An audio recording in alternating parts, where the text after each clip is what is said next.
వ్యాసం వ్యాసకరం వందే మునిం నారాయణం స్వయం. యతః ప్రాప్తకృపా లోకా లోకాముక్తా కలేర్గ్రహాత్. యస్య తుండాచ్యుతశ్చ్యుతో రాజతేయం రసాత్మకః.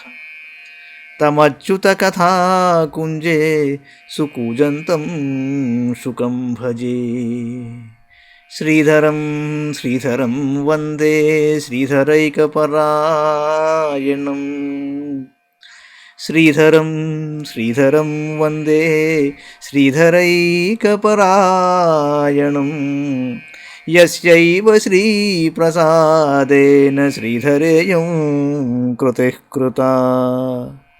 రాధాభక్తిర్హరిర్జ్ఞానం తాభ్యాం యా చ సమన్వితా. తాం శ్రీభాగవతీం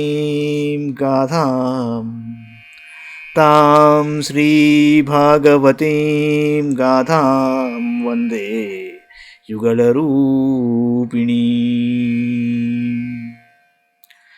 నీ పద్యావళులాలకించు చెవులు నిన్నాడు వాక్యంబులు.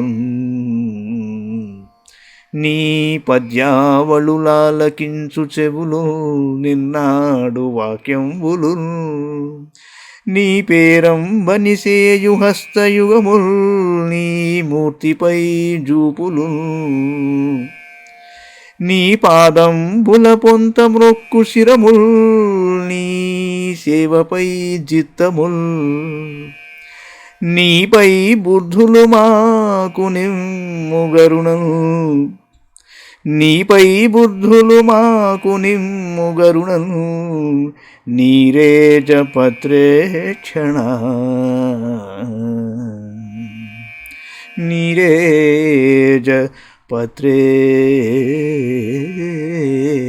నీరేజపత్రేక్షణ. భాగవత మహాపురాణంలోని 6వ స్కంధంలో మనం 10వ అధ్యాయంలో ఉన్నాం. దధీచి మహర్షి ఎముకల నుండి దేవతలు వజ్రాయుధమును సిద్ధపరచుట, వృత్రాసురుని సేనపై దండెత్తుట. శ్రీ శుకౌవాచ.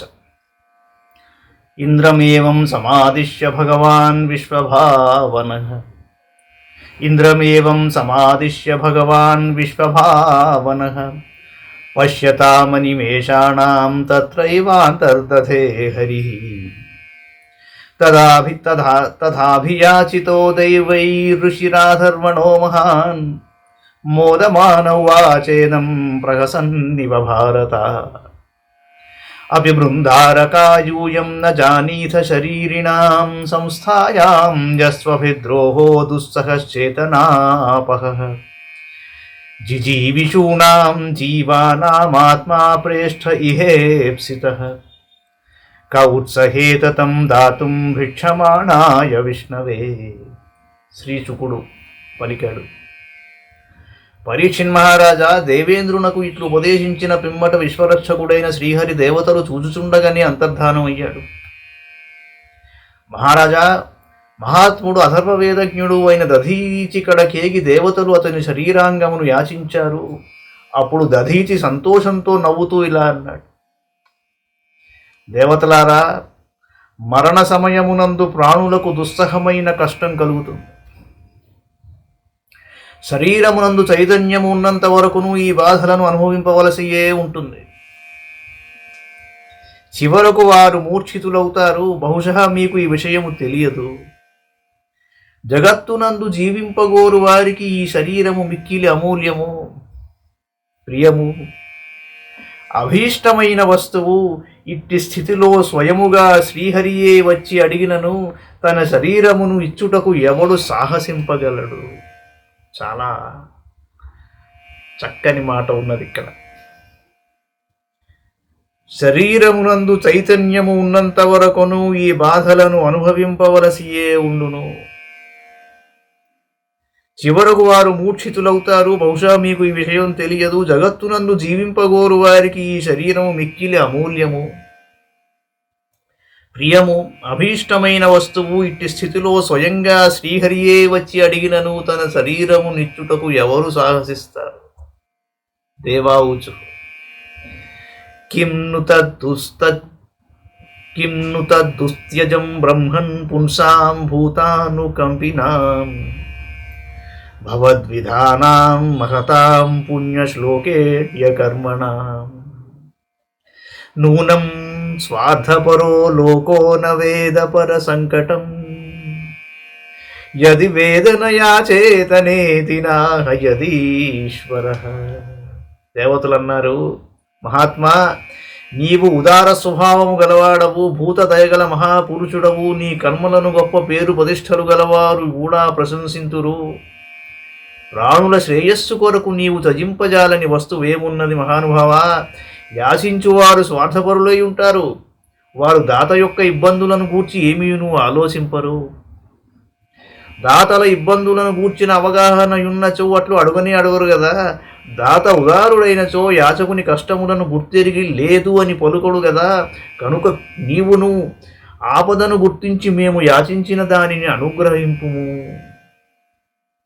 ఋషిరువాచ ధర్మం శ్రోతుకామేన యూయం మే ప్రత్యుదాహృతాః ధర్మం న శ్రోతుకామేన యూయం మే ప్రత్యుదాహృతాః ఏషవ ప్రియమాత్మానం త్యజంతం సంత్యజామ్యహం యో ధ్రువేణాత్మనా నాథాన ధర్మం న యశః పుమాన్ ఈహేతభూత దయయా సశోచ్యస్థావరైరపి ఏతావానగయో ధర్మః పుణ్యశ్లోకైరుపాసితః యో భూతశోకహర్షాభ్యామాత్మా శోచతి హ్యస్యతి ఆహో దైన్యమహో కష్టం పారక్యైః క్షణభంగురైః యన్నోపకుర్యాదస్వార్థైర్మత్యః స్వజ్ఞాతి విగ్రహైః. దేవతలారా, మీ నోట ధర్మవచనములను వినుట కొరకే మీ కోరికల ఎడ ఉపేక్ష వహించాను. మీరు చింతింపకండి. నా ప్రియమైన శరీరమును మీ కొరకే ఇప్పుడే త్యజించదను. ఏదియో ఒకనాడు ఇతను స్వయంగా నన్ను విడిచిపెట్టున్నదే కదా. అనిత్యమైన ఈ శరీరముతో దుఃఖితులైన ప్రాణుల కొరకు కనీస ధర్మమును ఆచరింపని వ్యక్తి యశస్సును పొందజాలడు. పరేషార్థం యజ్జీవతి సజీవతి వేదోక్తం. అట్లు చేయనివాడు చెట్లు చేమల కంటే హీనుడైపోతాడు. గొప్ప గొప్ప మహాత్ములు శాశ్వతమైన ధర్మమునే ఉపాసిస్తారు. ఇతరులకు దుఃఖము వచ్చినప్పుడు తాము దుఃఖించుట, సుఖములు కలిగినప్పుడు సంతోషపడుట వారి స్వభావము. జగత్తునందు ధనము, పరివారము, శరీరము మొదలగునవి క్షణభంగురములు. వీటి వలన మానవులకు ఏమాత్రము ఉపయోగము లేదు. కడకు ఇతరులకును ఉపయోగపడడు. మనుజులకు మృత్యువు అనివార్యము. అట్టి ఈ శరీరము ద్వారా ఇతరులకు మేలు చేయకుండుట కడు శోచనీయము.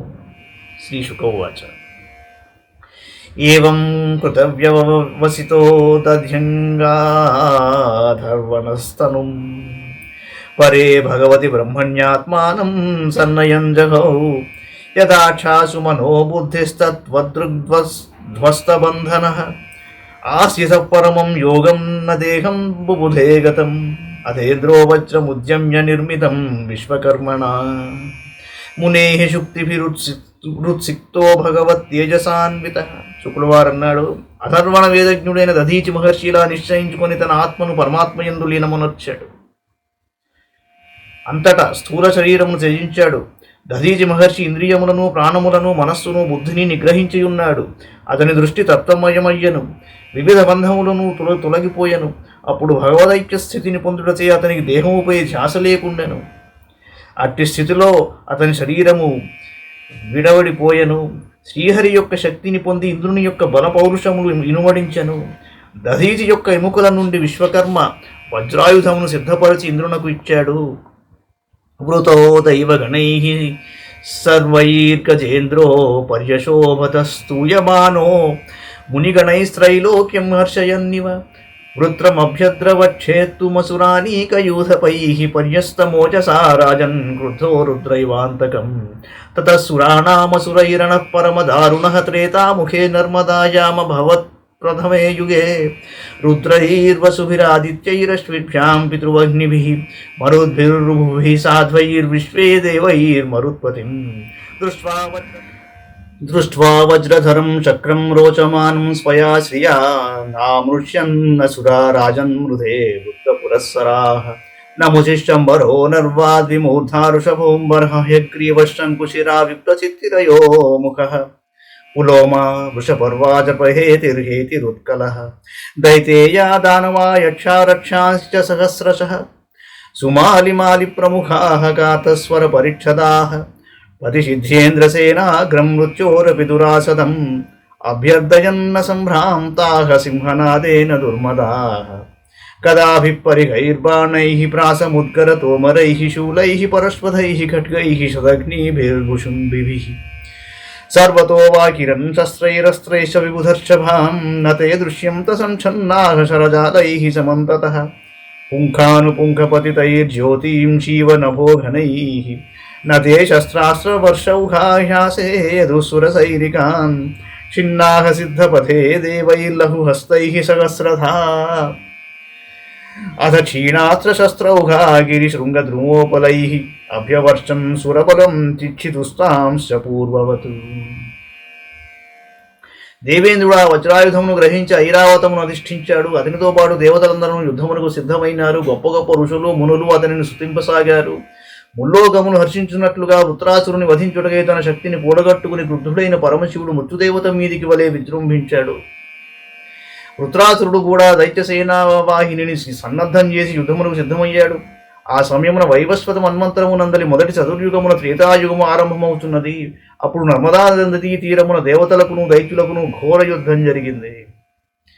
అప్పుడు దేవేంద్రుడు వజ్రాయుధమును జేబూని యుండెను.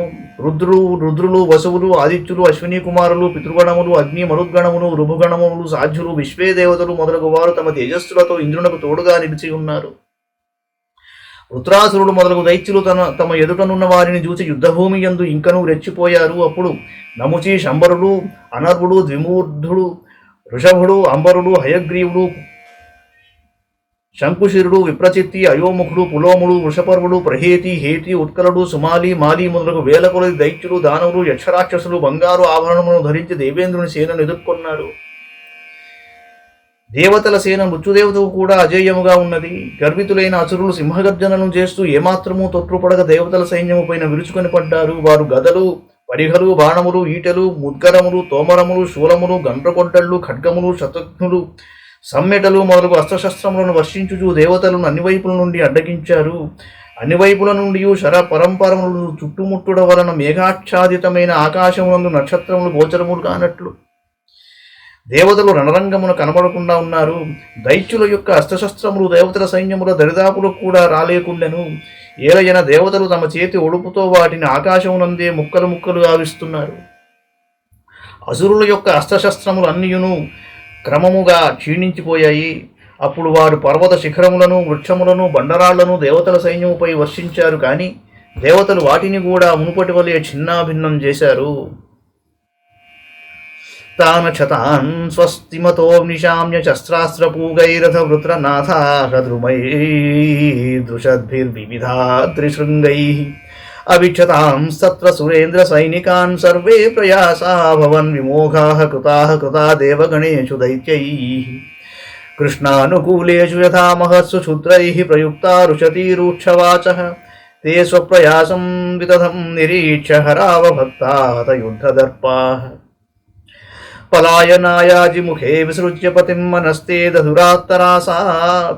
దధురాత్తసారాః వృత్రోసురాంస్తాననుగాన్ మనస్వీ ప్రధావత ప్రేక్ష్య బభాషయేతత్ పలాయితం ప్రేక్ష్య బలం చ భగ్నం భయేన తీవ్రేణ విహస్య వీరః కాలోపపన్నాం రుచిరాం మనస్వినాం వాచ వాచం పురుష ప్రవీరః హే విప్రచిత్తే నముచే పులోమన్మయా నర్వన్ శంబరమే శృణుధ్వం జాతస్య మృత్యుధ్రువ ఏవ సర్వతః ప్రతిక్రియాయశ్చ నచేహ క్లుప్తా లోకో యశ్చాదతో యదైహ్యముం కో నామ మృత్యుం న వృణీతయుక్తం ద్వౌ సముతా విహ మృత్యు దురాపౌ యద్బ్రహ్మ సంధారణయాజితాసు కలేవరం యోగరతో విచక్ష్యాత్ యదగ్రణీర్వీరశయే నివృత్తః. వృత్రాసురుని అనుయాయులైన అసురులు అసంఖ్యాకములై తమ అస్త్రశస్త్రములు దేవతా సైన్యమును ఏమీ చేయలేకుండుటను గమనించారు. వారు ప్రయోగించిన వృక్షములు, బండరాలు, పర్వత శిఖరములు దేవతల సైన్యములను గాయపరచలేకుండెను. వారు సురక్షితంగా ఉండుటను చూసి దైత్యులు మిగుల భయపడ్డారు. దేవతలను పరాజితులను గావించుటకై వారు చేసిన ప్రయత్నములన్నీయును శ్రీకృష్ణానుగ్రహం చే సురక్షితులైన భక్తులపై దుష్టుల కఠోర వాక్యముల వలె నిష్ఫలములయ్యాయి. భగవద్విముఖులైన అసురులు తమ ప్రయత్నములు అన్నీయును వ్యర్థములగుట చూచి నిరుత్సాహమునకు లోనయ్యారు. వారి యుద్ధ గర్వమంతయు అణగారిపోయింది. వారు తమ నాయకుడైన వృత్రాసురుని యుద్ధభూమి యందే విడిచిపెట్టి పారిపోయారు. ఏలయన దేవతలు వారి బల పౌరుషములను నిర్వీర్యమునర్చారు. తన అనుయాయులు అందరూ పారిపోవుటను, తన సైనికులందరూ మిక్కిలి భీతావహులే చెల్లాచెదరగుటను ధీరుడు వీరుడు అయిన వృత్రాసురుడు గమనించాడు. అప్పుడు అతడు వారి పిరిగితనమునకు నవ్వుచు ఇలా పలకడం మొదలుపెట్టాడు.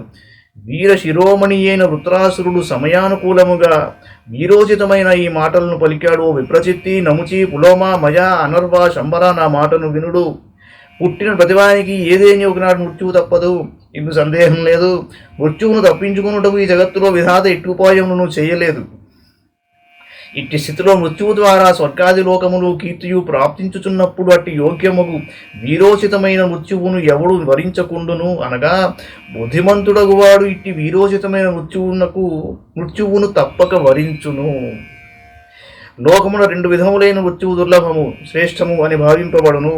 మొదటిది యోగులు తమ ప్రాణములను వశపరచుకొని బ్రహ్మమును ధ్యానించు శరీరమును త్యజిస్తారు. ఇక రెండవది యుద్ధభూమి యందు సైనికులు ముందుగా నిలిచి వెన్నుచూపక మరణిస్తారు. ఈ రెండు విధములైన మృత్యువులు శ్రేష్టములే. ఇట్టి శుభావకాశమును ఎందులకు వదులుకుంటారు అన్నాడు. ఇది శ్రీమద్ భాగవతే మహాపురాణే పారమహంస్యాం సంహితాయాం షష్ఠస్కంధే దశమోధ్యాయః.